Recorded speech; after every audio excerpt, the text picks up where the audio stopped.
Հայկական խորհուրդն իրատեսական չի համարում առաջիկա 5 տարում Հայաստանում սահմանադրական փոփոխությունների անցկացումը։ Դա են հուշում հունիսի 7-ի քվեարկության արդյունքներն ու այն, թե որ ուժերն են խորհրդարան անցնում։ Եթե մենք ֆիքսում ենք, որ ամենայն հավանականությամբ այս խորհրդարանում լինելու է 105 падգամավոր, ապա դրանցից 70 падգամավորը կազմում են սահմանադրական մեծամասնություն կամ 2/3։ Սահմանադրական մեծամասնություն որևէ ուժի կամ որևէ նախաձեռնության համար անհրաժեշտ է, ուրեմն սահմանադրության մեջ փոփոխություններ կամ նոր կազմով, նոր խմբագրությամբ սահմանադրություն ընդունելու կամ սահմանադրական բնույթի օրենքներում փոփոխություններ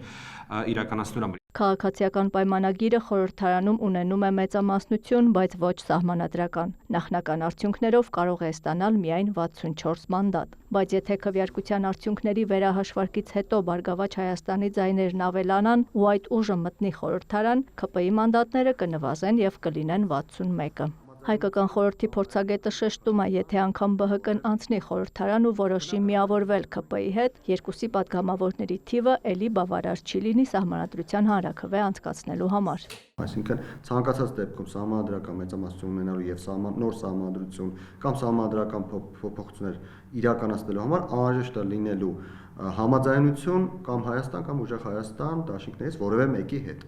Բնականաբար ենթադրում ենք, որ այդ երկու դաշինքները, որոնք ակնհայտորեն ռուսական ազդեցություն են Հայաստանում ներկայացնում, ցանկանում են, որ սահմանադրության նոր տեքստում ռուսական շահեր ներառված լինեն եւ դա չի համապատասխանելու Հայաստանի Հանրապետության շահերի հետ, ինչը նշանակում է, որ սահմանադրության փոփոխություն ակնկալելը շատ դժվար է առաջիկա 5 տարիների ընթացքում։ Արեգ Քոչինյանը նկատում է Հայաստանում բոլոր իրավահարաբերությունները կարգավորող մայր օրենքը բավական խնդիրներ ունի կապված օրինակ ժողովրդավարական ինստիտուտների բնականոն գործունեության, պետության մեջ զսպումների եւ հավասարակշռումների մեխանիզմների ճիշտ աշխատանքի հետ։ Հանրությունն էլ ըստ նրա լուրջ կասկածներ ու մտահոգություններ ունի գործող ու նախորդ բոլոր սահմանադրությունների լեգիտիմության վերաբերյալ։ Այնպես որ նոր սահմանադրությունը Քոչինյանի դիտարկմամբ օրակարգային հարց է ոչ միայն խաղաղության գործընթացի, այլև պետականության հարատևության ու ժողովրդավարական ինստիտուտների կայունության տեսանկյունից։ Այն ուժերը, որոնք որ այս պայթյուն վստահաբար անցել են խորհրդարան, խոսքը ուրեմն ուժեղ Հայաստան եւ Հայաստան դաշինք ուժերի մասին է, շահագրգռված չեն լինելու այդ փոփոխությունների գնալ, որովհետեւ այն պետությունը, որ կանգնած է այս ուժերի թիկունքում, ոչ շահագրգռված է Հայաստանում պետական կառույցների, ուրեմն հարատևության եւ դիմակայունության ոչ շահագրգռված է մեզանում ժողովրդավարական կարողությունների զարգացմամբ եւ իհարկե շահագրգռված չէ այդ աճաշրջանում խաղաղությամբ։ Ղևոնդյանը թվաբանական գործողությունների արդյունքում եզրակացնում է, եթե ՔՊ-ն սահմանադրական հանրաքվե նախաձեռնելու հնարավորություն ստանար, նոր սահմանադրությունը կընդունվեր։ Այս ընտրություններում քաղաքացիական պայմանագրի օգտին քվեարկել է մոտ 728 000 մարդ։ Նոր սահմանադրություն ընդունելու համար ավելի քիչ ձայներ պետք լինելու։ Հայաստանի ժողովուրդը փաստացի այս օրակարգի հետ խնդիրներ չունի, որովհետև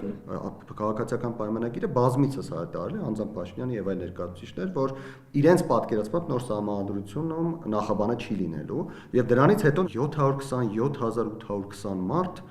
քվեարկել է քաղաքացիական պայմանագրի օգտին։ Եթե սահմանադրական փոփոխությունների հանրաքվե լիներ, անհրաժեշտ է ստանալ 1/4 բոլոր ընտրողների, որը մոտավորապես 623-625 000 մարդ է լինում։ Այստեղ ես տեսնում եմ իշխանությունների թերացումը, որովհետև սկզբում 2018 թվականին, երբ հեղափոխության ժամանակ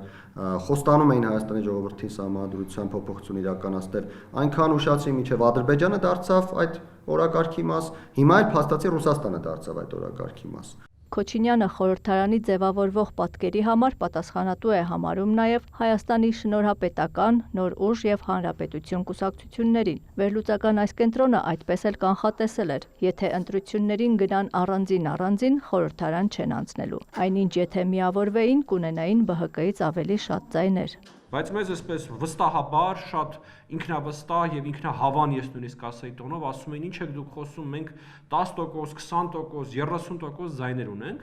եւ կրկնվեց նույն պատկերը, որ կար 21 թվականին, որը որ կար դրանից առաջ, երբ որ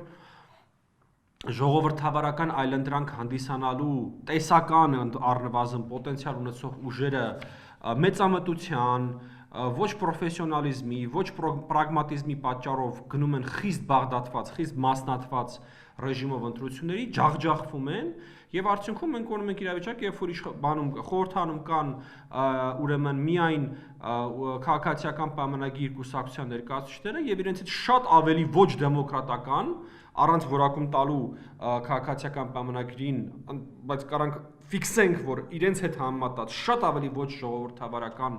ուժեր խորհրդանում։ Հայկական խորհրդի փորձագետ Սամվել Մելիքսեթյանը ամեն դեպքում այս ընտրությունը համարում է անկախության շրջանի ամենակարևոր ընտրությունը, քանի որ վկայեց հասարակության մեջ ձևավորվել է վստահություն ընտրությունների արդյունքի ու ընտրության միջոցով քաղաքական պայքարի նկատմամբ։ 95-96 թվականներից ցանկացած ընտրություններից հետո Հայաստանում լինում են խոշոր ցույցեր,